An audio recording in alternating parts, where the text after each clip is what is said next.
നിങ്ങൾക്ക് ഈ ചരിത്രം മനസ്സിലാവാതെ കൊണ്ടാണ്. നിങ്ങളെല്ലാം പത്രപ്രവർത്തകരല്ലേ, നന്നായിട്ട് പാർട്ടിയുടെ തന്നെ ചരിത്രം കൂടി വായിക്കി പഠിക്കണം.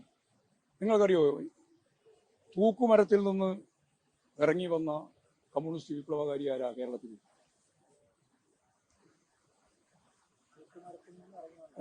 തൂക്കുമരത്തിൽ നിന്ന് ഇറങ്ങി വന്ന ദേശീയ പ്രസ്ഥാനത്തിന്റെ ഭാഗമായിട്ട് തൂക്കുമരം സമ്മാനിച്ചു. അതിൽ നിന്ന് ഇറങ്ങി വന്ന ഒരു കമ്മ്യൂണിസ്റ്റ് വിപ്ലവകാരി കേരളത്തിലുണ്ട്. ആരായിരുന്നു? അതാ പറഞ്ഞത്. അതാ പറഞ്ഞ് ചരിത്രം വായിക്കുകയും പഠിക്കുമ്പോഴാണ്. ആരാ?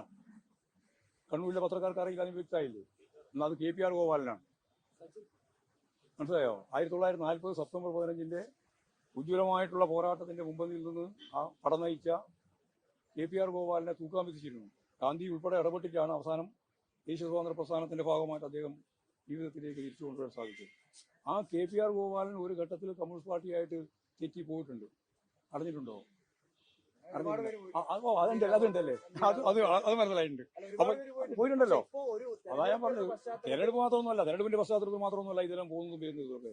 തെരഞ്ഞെടുപ്പിന്റെ പശ്ചാത്തലത്തിലും പോകുന്നുണ്ട്, അല്ലാതെയും പോകുന്നുണ്ട്. അപ്പോൾ തെറ്റായ നിലപാട് സ്വീകരിക്കുന്നവരെ ചേർത്ത് നിർത്തില്ല, അവരെ കറക്റ്റ് ചെയ്യാൻ വേണ്ടി നോക്കും. ആവുന്നില്ലെങ്കിൽ പുറത്താക്കും. അത്രയേ ഉള്ളൂ പാർട്ടി. അതിനുശേഷം എം വി രാമന്റെ കാര്യം നിങ്ങളെ ഇങ്ങോട്ട് പറഞ്ഞു, അതുപോലെ തന്നെ ഗൗരിയമ്മയുടെ കാര്യം പറഞ്ഞു.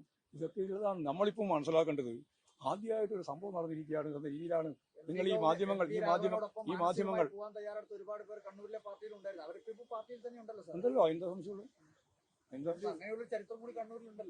അതുകൊണ്ടല്ലേ ഇവരോടൊപ്പം പോകാൻ ശ്രമിക്കുന്ന ആളില്ലല്ലോ പാർട്ടിയിൽ. അവരെല്ലാം പാർട്ടിക്കകത്ത് തന്നെ ഉറച്ചു നിൽക്കല്ലേ.